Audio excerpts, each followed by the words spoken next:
Yehudis Golshevsky, it's such a privilege and pleasure to be sitting with you in the heart of Jerusalem, an incredible teacher of women, adult education, the director of Shiviti, and here today you're here as a Jewish mystic. I'm sorry that I have to laugh. I mean, I'm not a Jewish mystic, but I do teach about the mystical tradition and I come from that place, but it's a little laughable for me to be called a Jewish mystic, you know? I completely understand why. So I guess the first question is then, what is Jewish mysticism?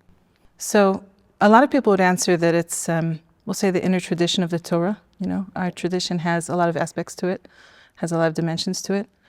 And the way I think about it is, Jewish mysticism is the way that you live when you're informed by the deeper traditions of our Torah, and it changes the way that you live. And you don't have to be necessarily a great scholar to be able to access it, but you do have to have some connection with this tradition to be able to live with it. So it changes the way you see things, and the way you make decisions about things. That's Jewish mysticism to me. Beautiful. Like a living tradition. And how were you introduced to Jewish mysticism? Well, I had a mystical bent, you know, even as a young child. So I was introduced to the deeper aspects of Torah, not in my conventional Jewish education, which it's not there. But when I was about 14, I started to take a class with a rabbi who was a friend of my parents on Rav Moshe Chaim Luzzato's Derech Hashem, the way of God. I was a little kid, you know, I was 14, in a class full of adults, and it spoke to me. And then as I got older, I got more involved. I had a lot of opportunities presented to me that I took advantage of as they came. So not everyone had that kind of opportunity at 14 years old. If someone wanted to get into it, where would they start? My first teacher told me that a great place to start for, especially for English speakers, is with Rabbi Kaplan's books.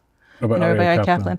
Yeah, he was so wonderful at bringing in the depths of the tradition into like a really accessible format. I loved also reading his footnotes. You know, I'm a footnote reader, so it just became a starting point to be able to look into all kinds of other things. But it took me years to be able to have the skills, the textual skills, to be able to explore more on my own. I remember when I started learning of Rabbi Kaplan, they're endnotes, not footnotes. I had to keep my finger in one place in the front. And it was prolific how he quoted so much. Yeah, and that was sort of became my original bibliography. I remember when I was 17, I first came to Israel. I had this running list of books that I wanted to have. And I remember I went back. I mean, it was easier to ship stuff in those years. But I went back with boxes and boxes of books. And I remember buying all these books that I would open them and I say, I can't read this now. I can't understand this now. But I'm hoping that one day I'll have access to them. And those books eventually became books that I do have access to, but it was a whole lifetime of work to get to them. So in an ideal world, would everyone be Jewish mystics? I mean, again, it depends on how you define it. Based on your definition. I think that it's we have a phrase in Hebrew, to be shaveh l'chol nefesh, that something has an access point to everybody. And Jewish mysticism definitely does, because, you know, this tradition has evolved in its expression over a really long period of time. I mean, with the advent of Chassidut, like part of that, the Hasidic movement several hundred years ago was a way of bringing Jewish mysticism into the space where regular people live. And that's only continued to evolve over time. I mean, there's so much Jewish mysticism now in popular Jewish culture that it's almost impossible to extricate exactly what's called Jewish mysticism and what's not. It's all over the place. So you know, ultimately, Jewish mysticism at its source is related to the source, which is God. When I say the word God, what does that mean to you? What is God? I mean, it could be simple, you know, like the mechayeh, the mehaveh, the one who is the creator of all and the one who perpetually brings everything into existence on an instant-to-instant basis. That is God, right? That's it. So like that sounds to me incredible if you understand what that means, but it is a bit esoteric. If I don't understand what that means, like is there something you actually think of or you conjure up? I like the language of Nachmanides. He says, you know, God is closer to me than the blood in my veins, closer to me than the breath in my lungs. So I take a breath. And I feel what that means, that I'm being perpetually renewed and created and enlivened by the life of all the worlds. I mean, I think that it's something so simple, even a small child can relate to this. And I think small children even do relate to this. The wonder and the wonder of existence, that there's more than what you see, that there's something that's a kind of fabric holding everything together and giving it meaning. I think this is something that everybody, I mean, it's universal. The search for it, the desire for it, the yearning for it, it's human. It's the most human thing there is to want to connect with this. I love that metaphor because no one questions their breath, no one questions their blood, but it's continually sustaining them. And I think sometimes we're in search of some specific item or expression or facet that is God. But as you say, like the breath, like the blood, it sustains us. It's simple. You know, when we talk about the oneness of God, so I think about it like almost like chemistry or, you know, the old pharmacology. Simples are substances that have only one thing in them. And something that's complex has got an amalgam of things in it. And when we say that God is one, we mean he's absolutely simple in like an almost physical, you know, a kind of chemical sense, chemistry sense. That there's nothing but him, and that he is absolutely indivisible and one. And we live in a world of appearances where there's a lot of multiplicity, but we're always seeking to be able to feel and experience that oneness that's underlying everything. I mean, it's common to all human beings all over the world, every culture and every time.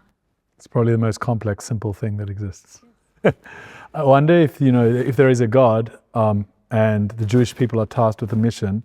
So what is the purpose of the Jewish people within the thought of Jewish mysticism? Let's say more like a critical mass. I mean, I'm using a lot of physical parables, but a critical mass is when you have enough of an explosive material that's able to afterwards bring on a chain of other reactions that cause a very, very big explosion. So Jewish people are we're never, it says in the Torah that the Jewish people, atem hama'at, we're a small people, but we're supposed to be a critical mass of awareness of God. And the drawing down of that awareness down into the nitty-gritty of everyday life within what we call the 4 cubits of halakha, you know, of Jewish law. Very specific practices that are meant to allow us to express our consciousness of God in action down here in this world. The rest of the world doesn't need to do those specific actions, but the catalyzation of that kind of consciousness and drawing it down into the place of where human beings live, I think that that's like what our mission is. Interesting. And then if we want to engage with God, one of the key ways is through prayer. Yeah. How does prayer work? I mean, what does it mean for prayer to work? You tell me. You said, how does prayer work? Or if it works. Okay, so when people think about prayer working, they're going to think about, let's say, the most common way of thinking about it is you pray about something specific and you see it materialize. And that's not really the way that our sources speak about it. There's a few different aspects to prayer. The first is that there's the individual search for God and the desire and the need to connect with God. So tefillah, prayer, is part of its meaning is, like we say, Naftulei Elokim Niftalti. That's the name of one of the tribes, Naphtali. And his mother gave him that name in order to express how she had sort of struggled and is bound together. So the idea of binding, in Hebrew, a ptil is a cord that's bound with several strands together. It's like a wick of a candle. A wick of a candle, a ptil. So what you're saying is the word ptil and Naphtali and tefillah all share the same etymological root. They all share the same root, and the idea being that my human need comes to, I get to activate my thoughts, my feelings, and my words to express my human condition. And specifically in the search of trying to bind myself together with my Creator via the uniqueness of my human experience. So tefillah, prayer, is very, very powerful, because here I am, a person living in a world where I could conceivably go 120 years and never have a thought for God at all. And I'm having a completely terrestrial experience. I'm choosing to involve the unseen, the ineffable, in my human experience. That's wondrous that it's possible to do it. Now, whether prayer works or not, meaning whether you get what you want, that's a different issue. But prayer as an objective in itself of an act of binding oneself to God via human experience, this is extremely powerful. And then there's the fact that the world needs to be bound up with its Creator. And so regular prayer is something very important for the world as a whole. It's interesting because you're looking at tefillah, at prayer, as an end in and of itself to bind us to the Creator, as opposed to a means to get what I want or to ask for something. It might have that as well, but it's the vehicle by which I can connect to the infinite. Either you may get what you want, you might not. But prayer is a purpose unto itself. And therefore the measure of prayer is if I'm more connected to the Creator through the process. As soon as I say a word, I'm already more connected. The Ibn Ezra, one of the great scholars of the medieval era, he talks about how one word of prayer, like even if it's, help, right? So even just one word establishes, it affirms some of the most important aspects of faith. I believe that there is a force that I'm addressing myself to. I believe that this force is attentive to me. I believe that this force is benevolent. I believe that this force has the capacity to help me, that it's interested in helping me. Otherwise, why would I appeal even just the word help? So those are very essentials, like the deepest essentials of faith, with even one word of prayer brings into action. Prayer is the most powerful thing in that sense alone. So if that's prayer, what about Torah study? What's the purpose of Torah study? Chapter 19 of Psalms. This is a teaching from Rabbi Hirsch. It's Shimshon Raphael Hirsch, one of the 19th century, great 19th century rabbis of Western Europe. So he says, if you look at chapter 19, you find that the whole first half of the chapter talks about how Hashamayim Mesaprim Kavod Kel, like all of the universe is constantly broadcasting the glory of God. All of nature, it does it without any words. And yet, so it means that I can have a mystical experience, let's say, just being a human being with my awareness open, attentive to what's going on in the world, and the glories of creation, and I can get a sense of the numinous from that. But the second half of the chapter speaks about the Torah, right? Torah Hashem Tamima, Meshivat Nafesh, all of these different qualities of the Torah. So if Hirsch says that if I want to get a sense of God, I could just walk outside. But if I want to know what God has to say to me, I have to open the Torah.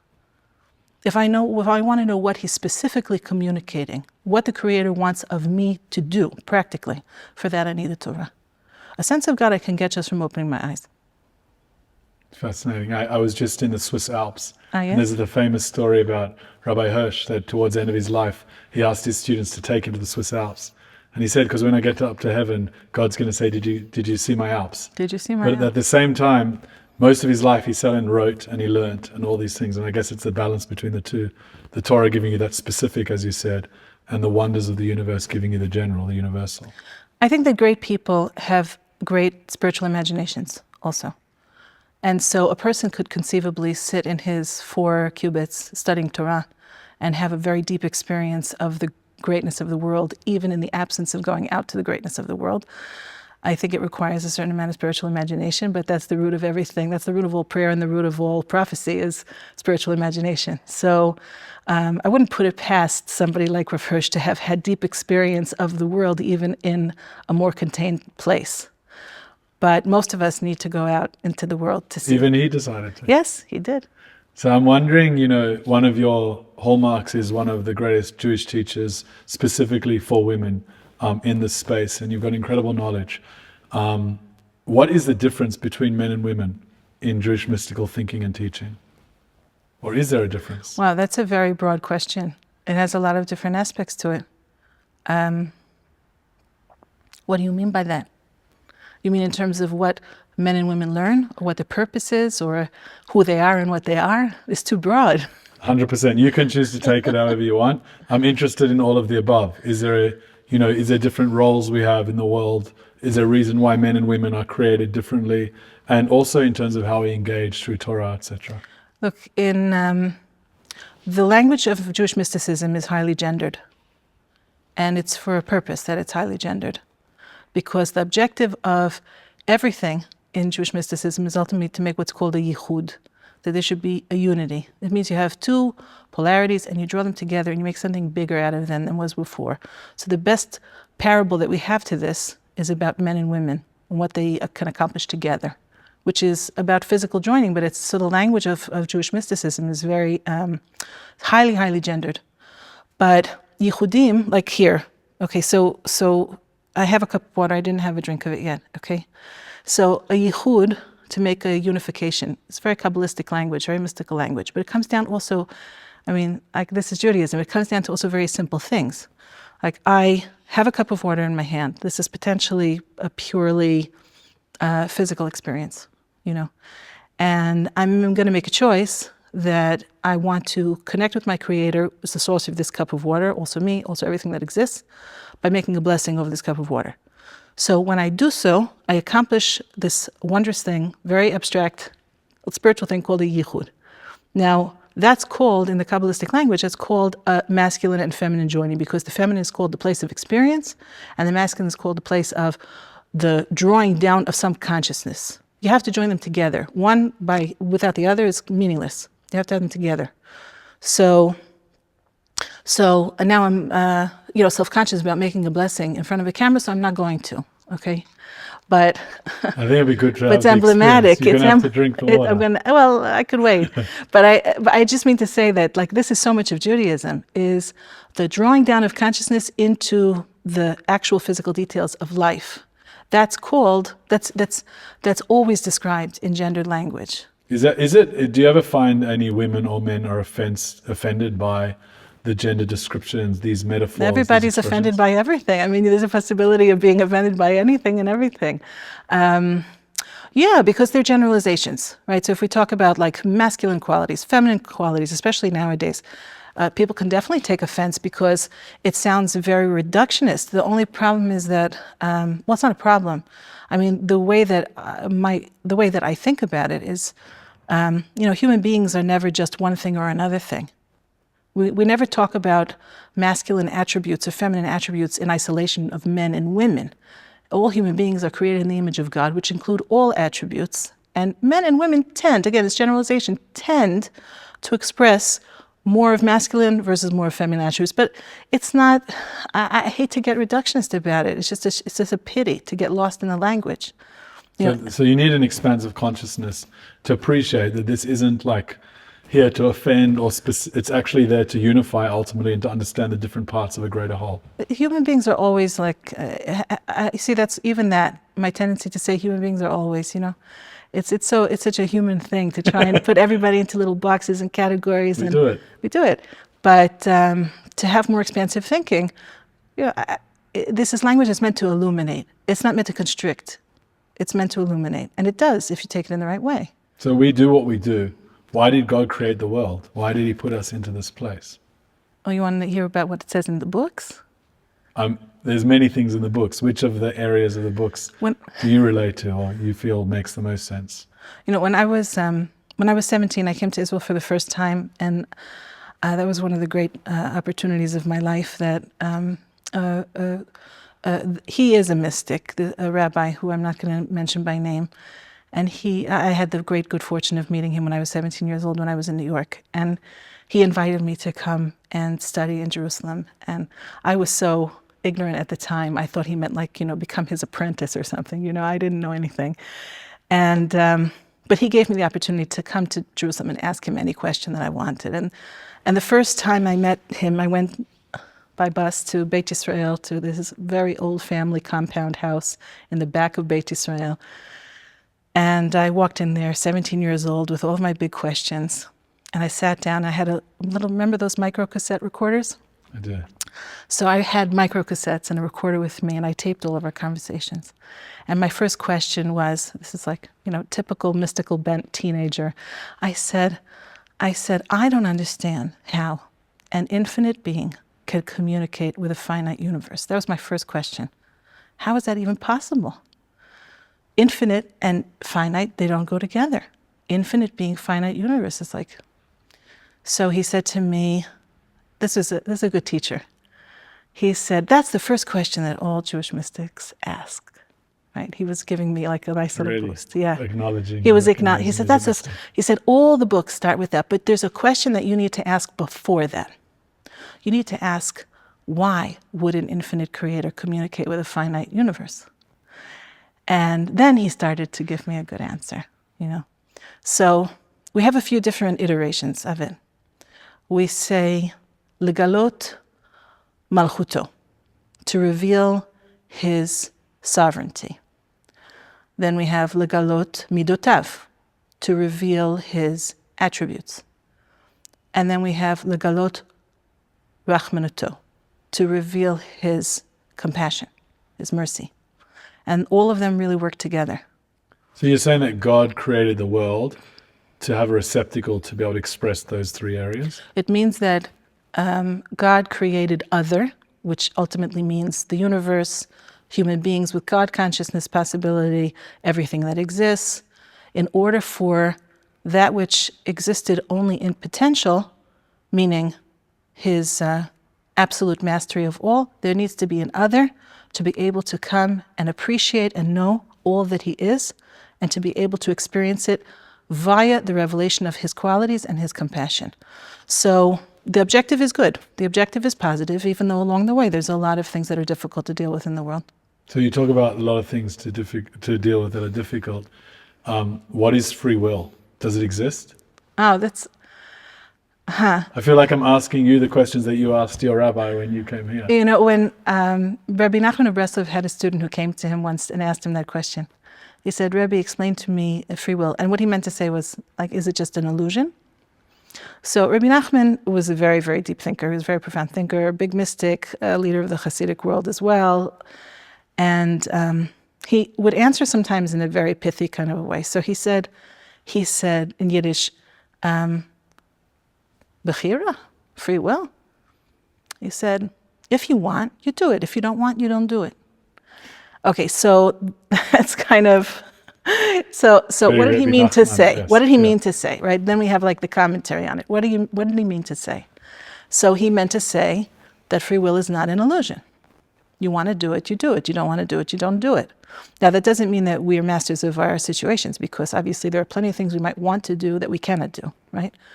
But all things being equal, if I want to raise the cup, I raise the cup, even down to something as simple as that.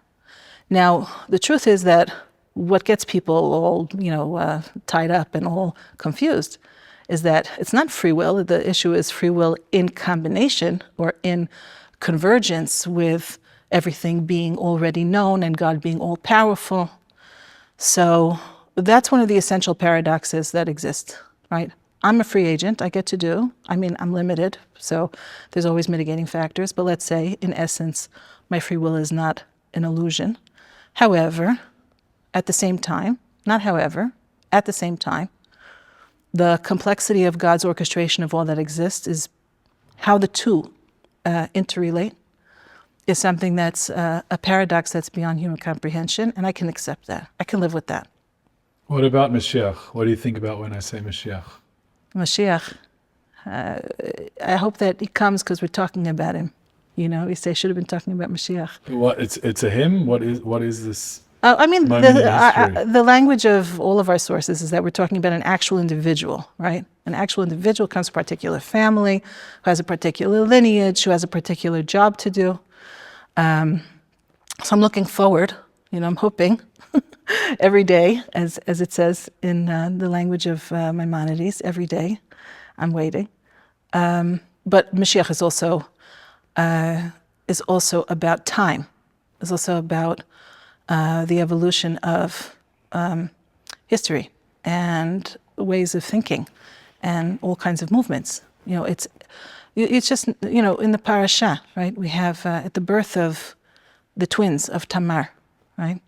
So she has two children with her, I'm not going to go into that whole story, but okay, she has two children and they're twins. The first one of them is named Zarach.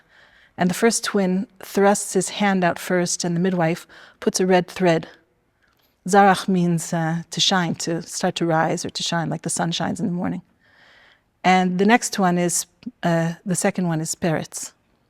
Peretz means to break out. So in the course of events, the first twin stuck out a hand, got a little red thread tied on it to mark who's the firstborn. Then he brought his hand back inside. And then the second twin was born first. And Lama Paratzta Peretz, why did you burst out? But he's really the firstborn. These are two different ways also talking about Mashiach. We know that Mashiach is a descendant of Peretz, not Zorach. That's the family line.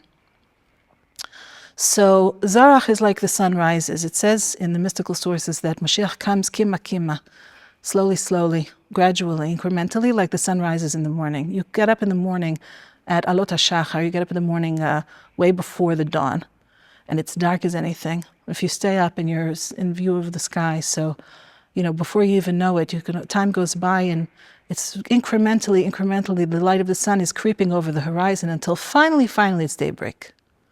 But already the sky's been getting light over a long period of time. That's historical processes. Zorach. It's happening. Mashiach is happening in that sense.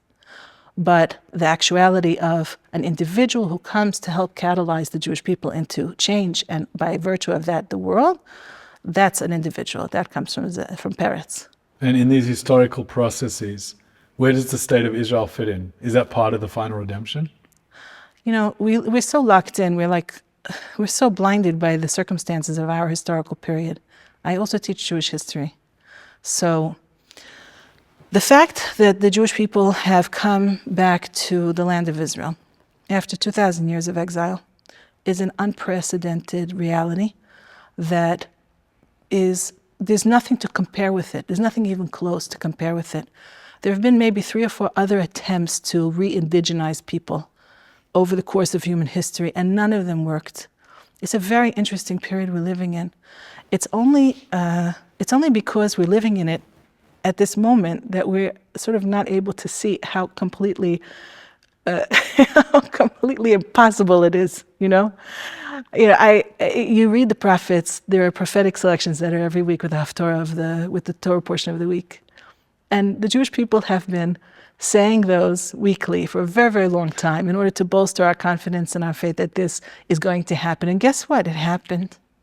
Amazing. Impossible, right? It's impossible.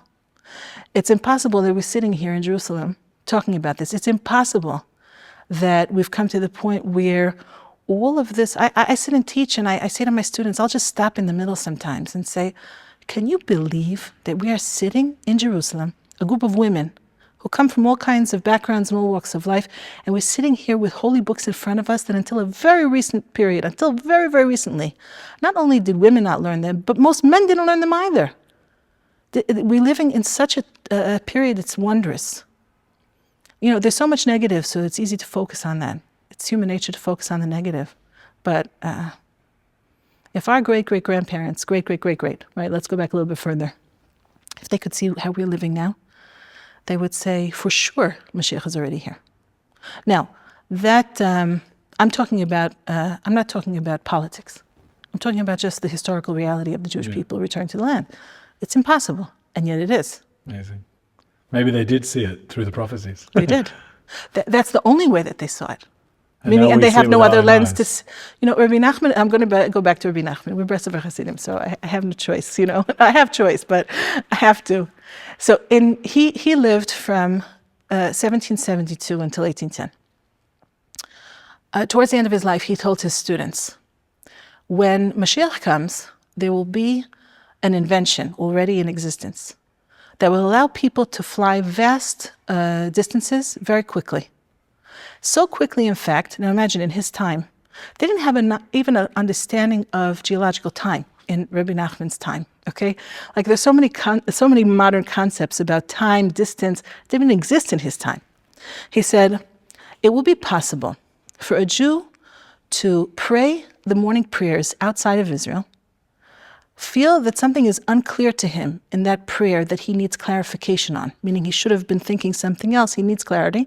He will have time to fly in that flying machine to Israel, ask Mashiach a question to help him clarify out the thought that he had in his morning prayer, and he will be able to go back home by the time it's time to pray the afternoon prayer before the end of the day. So, one of his students, Reb Naftali, here we are back to Naftali. Reb Naftali said, if I lived in a time where I knew that there was such an invention, I would be dancing every day. I wouldn't be able to stop dancing because it means that Mashiach is close, that there's such an invention, because he said that that's going to be before. We're just so not aware of the wonder of the time that we're living in. It's impossible. Because we're in it. Because we're in it. See beyond we it. Can't see beyond. It's like the breath, it's like the blood, like you said, it's always there. It's so close, we're so in it. But it's happening. Wow. it's happening. So what is the greatest challenge facing the world today? We saw these elements. You said there's, not being able to see the broader perspective, but what would you say if you had to single in on the greatest challenge of the world today? We are too much not identified with each other. Like you're you, I'm me. You have your story, I have my story. And let's say for the Jewish people, or let's say even in my own home, in one's own home, we're all part of a single organic whole. We're different limbs. All of the Jewish people are called Eivarei Hashchina, limbs of the presence of God. It means the means through which the presence of God expresses itself in this world is via individual Jews. But the rectification and repair of the Jewish corpus, of that body, is via recognizing that we're all part of a single whole. And it's not rhetoric, it's not nice words. It's like one of the great Jewish mystics, Rav Moshe Cordovero, he says in his very wondrous work, Tomer Devorah, he says that every Jew has to think about another Jew, ki hu mamish, that you and I we are one and the same. It's not theory. It doesn't mean that I do nice things for you, you do nice things for me. Ki hu mamish. We're only individuated parts for a particular purpose. We individuate outward in order to be able to accomplish what we need to accomplish. But ultimately, you and I, you and me, all of us together, we're all part of a single organic whole that has to be unified in its root. So if the Jewish people could only get it together, then hopefully we would provide a critical mass for the world to get it together too. Vavdo Shem Echad, right? That's one of the promises of the prophets, that we'll serve God, all of us together, each of us in our own way. I think that that's where relationships break down, where marriages break down, where parents and children break down, where communities break down, is in feeling, being too much in the externalities of you're you and I'm me, and not that you and I and all of us are in together as a we. We're all we. We are all a single. So you said that Jewish mysticism is all about ichud and yichud and achdut and bringing things together in a unified whole. So that could be a potential solution if we could appreciate the oneness of it all. Well, isn't that what everybody describes? Like, people who are seeking mystical experiences. So what are they really, if you ask, what are you out there for? What are you trying to do it this way, that way, the other way? What are you really looking for? I want to feel the cosmic unity. I want to feel the oneness that's at the heart of everything. I want to be able to, okay, I'm all for that. Yes, absolutely. It's necessary, it's vital. How are we going to manage without it? It's all one big fabric. The more we learn, the more we discover that everything is all connected, right? Yeah. So you don't get to throw garbage in the lake there and have clean water there, right? In the end, you go down deep enough, everything's connected. The groundwater's all connected. The environment's all connected. The human environment's all connected. You can't dump your garbage in one place and expect to be able to have it pristine someplace else.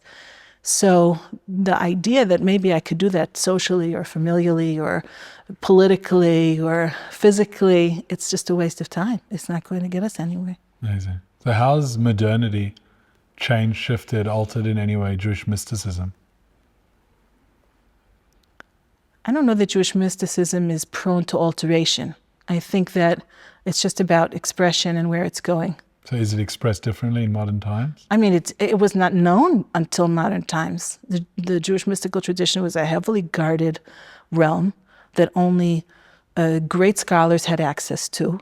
And it's been part of the evolution of the Jewish world, the world as a whole.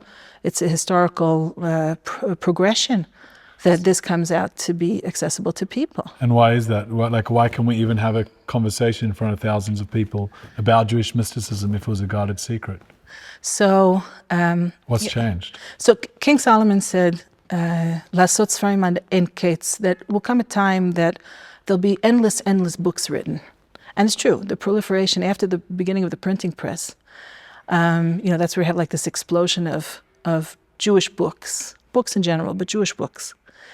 And not long after that, so we have an expulsion of Spanish and Portuguese Jewry.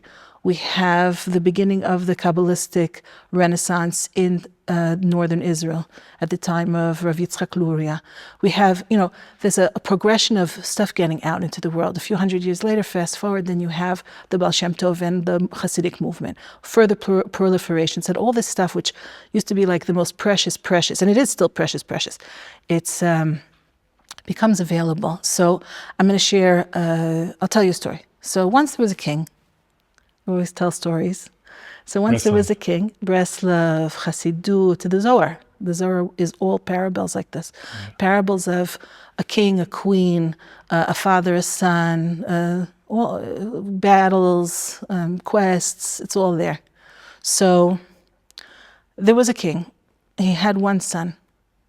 His son became deathly ill. And so the king was brought in every doctor, every healer, every expert, and they can't do anything with him. He's comatose, and he can't be revived. So he then starts bringing in the wonder workers. Nobody has any advice. Finally, he brings one sage in who says to the king, "Are you willing to spend any amount of money, anything you have, in order to revive your son?" The king says, I would spend everything that I have to save him. So he said, "I need you to sell all of your treasures and purchase." It was a kind of medicine that was extremely valuable that people only took very, very tiny amounts of because it was so expensive and so powerful. He said, "I need you to buy vats of that stuff. You're going to need a king's ransom to get it. You need to buy vats of that stuff, and we have to take your son and we have to immerse him in a vat of that substance, that precious substance. He is so far gone that we can't give it to him to eat. We can only immerse him in hope that somehow in this deep immersion in all of this precious medicine, somehow a little bit's going to get through and wake him up." So that's how we explain the proliferation of Jewish mysticism towards the end of the exile. It's not that the Jewish people are worthy necessarily. It's that it's necessary. It's the most precious substance. And we have to immerse the Jewish people in it thoroughly. Maybe enough will get across to help wake up the comatose Jewish people. That's why we have such a proliferation now. Amazing. So, why Jewish mysticism, and what makes Jewish mysticism different from any other mystical tradition? There's so many different traditions and cultures that talk about their mystical traditions. What makes Jewish mysticism unique? To be able to answer that, I would have to have several doctorates in comparative religions. And you do, don't you? I'm joking. I have some experience, not the doctorates. But I don't know if it's, I don't like the contrast. Here we go again. Like there's no need to play one against the other. Judaism against the world, Jewish mysticism against all other forms. All one. No, I don't want to think about it like that. Let's say like this. There is a language, there is a unique angle, there is a unique... Well, the uniqueness, I think, is really about, when I was a teenager, I remember, here's disclosures, I don't mind, it's a public forum, but it's okay. So in 1987, I had a nose ring. It wasn't very popular in 1987. And I remember taking a walk. I lived then in Queens, in New York. So I had some business to do in Jackson Heights. Jackson Heights is a very, very big community, Southeast Asian community. And I had to go to Jackson Heights, and I was walking in Jackson Heights, and I was crossing Roosevelt Avenue, and I saw a woman crossing exactly the same time as I was. She had a beautiful sari on, and she also had the most magnificent piece of very beautiful gold filigree nose jewelry. And as I crossed by her, I said to myself, I should stop and ask her where she bought that. And then I had an epiphany. I was young, I was maybe 16 or whatever. And I had an epiphany. Why does she know where to get that? And I'd have to ask her. She knows where to get it without having to ask someone outside, because she's part of this community, and that's the natural expression of the fashion and the mode of their community. For me to ask her, I'd have to go and breach into where her space is in order to get that information, because it's not native to me. And that epiphany actually was very significant in my religious development, because I realized that I needed to pay more attention to the realities of having been born into a Jewish family as far as my spiritual pursuits went. And that was significant. Being a person of spiritual bent who believes in the significance of everything, it certainly has to be a very great significance that I was born into a Jewish family, and that should probably guide my direction. Now, the prophet Malachi, who was the last of the prophets, the last of the recorded prophets, so he says, "Mimizrach shemesh ad ma'ad." Well, let's just say from the east to the west, Gadol Shmi Bagoyim. My name, God says, my name is great among the nations. Mimizrach shemesh ad mavoro, Gadol Shmi Bagoyim. My name is great among the nations. And everywhere where incense and offerings are brought, it's brought lishmi. It's brought in my name. Now, the commentators have a whole discussion about it. Because if people are serving idolatry, how is that serving the one God? So they tell us that even when people's cultures are directing them to address, they express themselves polytheistically. Nevertheless, everyone is ultimately concerned with touching the root of all and the cause of all causes. It's just that Judaism addresses this extremely directly, as opposed to other traditions that kind of go through other channels. For Jews, I don't think that there's, Jewish mysticism and the Jewish way is appropriate for the Jewish soul. And for other cultures, there's mystical traditions that abound, that have a certain amount of better aspects to them and less good aspects to them, each one to be understood on its own merit. But I don't think it's about making a contrast between one and the rest, or that one is, or an issue of exclusivity or superiority. So does one need to be religious to study Jewish mysticism?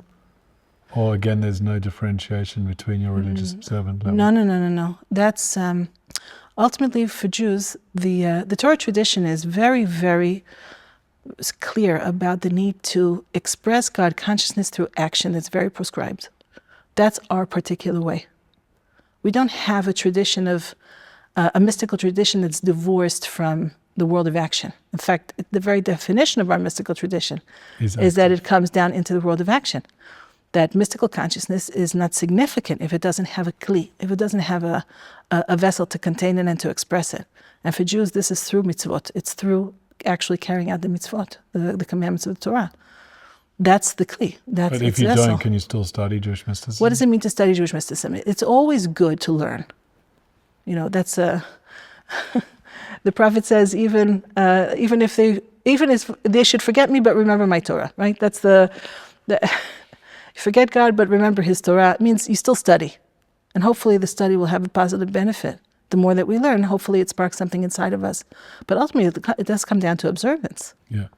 So you're saying it's accessible to all and anyone can learn it? There's always an access point. But if it's point. actually going to be applicable, one has to bring it down into the world of asiyah, of action.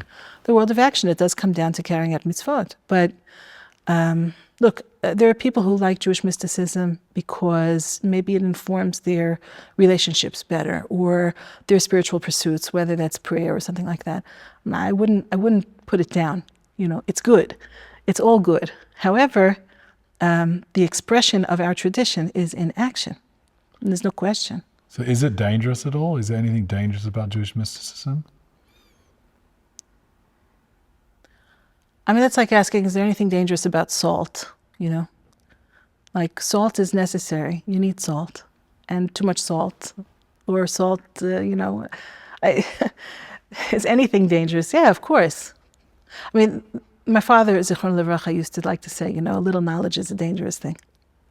So... how does that express itself with Jewish mysticism?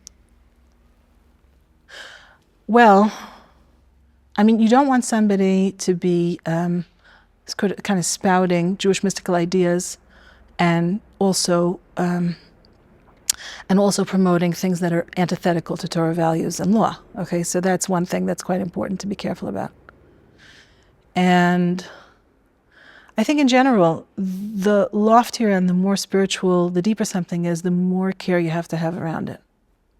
Overall, let's say it's, Hanukkah, right? So we follow the practice of Hillel, which is that we add light from day to day, not the practice of Shammai, which was to start with 8 candles and then go down to 1. Both of those pathways have very good rationales behind them. Shammai, in some sense, is a spiritual conservative. And he says the more that the light is actually expansive, the more you need to protect it. So as the days go on, you need to be more protective of that light, because you have to be careful that unworthy students shouldn't access that light, and that people who will misuse it shouldn't access that light. But the actual halakha, the actual practice, we follow Hillel, which means mosifa holech. As we go, we expand. Is it possible that somebody will, make bad use of this tradition?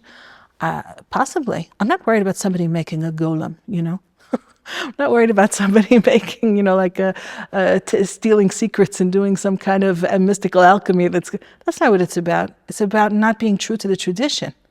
But that's also true within the realm of halakha. Yeah. It's also true within the realm with all areas of Jewish study, is that a person has to have a spiritual integrity and a fear of heaven that guides them in the way that they talk about these matters and the way that they share them, and who's able to receive them. So you talked about it all coming down to action. Yeah. You're a Jewish mystic. The question I'd like to ask is, on a personal level, how has Jewish mysticism influenced or impacted upon your relationships with yourself and with those around you? First of all, I have to object to the use of the term Jewish being a Jewish mystic. You're someone that studies Jewish mysticism. I'm a student. And it's very interesting, because I think it's also because I'm a woman and because I work with women, that my specific area of interest with Jewish mysticism has to do with what does this translate to in terms of action and the realm of life, especially for women. So my husband also studies these matters. He teaches, and I'll have these ideas sometimes, and I'll say to him, "What do you think about X, Y, Z? I was learning this, and this is how it speaks to me." And we often have the same interaction. He'll say, "Huh, it sounds right. It sounds good. I never would have thought of it. Never would have occurred to me," because he's coming from a different place of experience. So in terms of Jewish mysticism and relationships and life, I try to remember what I said before about Hu Mamish, like in my interactions with people, whether we're talking about my children, my grandchildren, my husband, my students, my neighbors. Hashem is with us in our interaction. He's here. I have to have that consciousness with me. It's not something that's prone to somebody to be able to see or not see. The whole idea of even designating someone as a mystic or not a mystic is ridiculous, because it's something that is dwelling only inside of the awareness of the person themselves. So only Hashem, only God himself knows whether the person has God consciousness or not, right? And we could also be very self-deluded about it as well. So I'm hoping that my learning of the pnimiyut, of the internality of Torah, helps to provide more solidity and reality, God reality, to all of the interactions that I'm having, whether it's with my children or my husband or anybody, my students. My father, Zichrono Livracha, used to say every interaction is 3. Is you and me and he. And that's a very mystical observation to make, So I think that's a good one to go with. Beautiful. And just to end, we've asked you questions. I'd love to ask you to share one teaching. What's one teaching from the mystical sources that you take with you everywhere that's one of your favorites? What's one that comes to mind? Okay, so here down to the realm of practice. Okay, so when Jews wake up in the morning, they are meant to wash their hands. It's just about the first thing that you do. The first thing you do is you have a thought, okay? And that first thought is very, very important. It helps set the tone for the rest of the day. And then you have your first word. Your first word, we have a codified set of first words, which is to express gratitude for having God brought your soul back to you upon awakening in the morning. And then we have first action. And first action is the washing of the hands. Now, in washing the hands, we have a very specific practice about washing hands. So you're supposed to use a vessel, right? Very specific kind of vessel. And you are supposed to, so you use your right hand to fill, You pick it up with your right hand. It's supposed to have handles. Pick it up with your right hand, you pass it to your left hand. And this is just halacha, right? This is Jewish law. And then you pour on from your left hand, right hand, and then you switch, right? And you do it however many times as your custom. So what you're doing is you're starting with your right, you're transferring to your left, you have the left serve the right. That's the language of the books. And then you go back to the right. Reb Nassan of Breslov says in Likutei Halachot, this is an idea that I wake up with every morning, is that everything that exists and everything that I do in my day and in my life should always be emerging from the right-hand side. That means it's coming from the place right is associated with love and kindness. Sometimes you have to take a detour to the left side. Life is filled with all kinds of things that are difficult. Even in the case of let's say, at home, that you have to discipline children, right? Or that you have to act with self-discipline, or that you have to accept that sometimes things are difficult in whatever capacity. That's called a detour to the left, but the left is always serving the right. And then you pass it back to the right, meaning you have to do this circle, from right to left to right. Left is never the departure point. Left is the harshness. Left is the toughness. Left is the stick, so to speak, of life. So I'm always starting from the right. I have to have my intentions clear. I'm always trying to start from the place of chesed. I'm coming from the place of compassion and love. I might have to be, in the course of the day, I might have to be a little bit, firm about certain things, and I might experience firmness from on high also. But it comes from chesed, it comes from loving kindness, it's going back to loving kindness. Beautiful. So I think it's a beautiful way to end, because at the end of the day, you clearly express that loving kindness. I've heard from many of your students how profound the impact you have on them is, and we're feeling that throughout the world. And we just hope and pray that we can create this ichud, this achdut, this oneness, and recognize that it all comes from compassionate, loving kindness. It comes from chesed. And we appreciate this unique perspective and pray that you continue to share it for many years to come. Thank you so much. Amen. Thank you. Thank you for having me.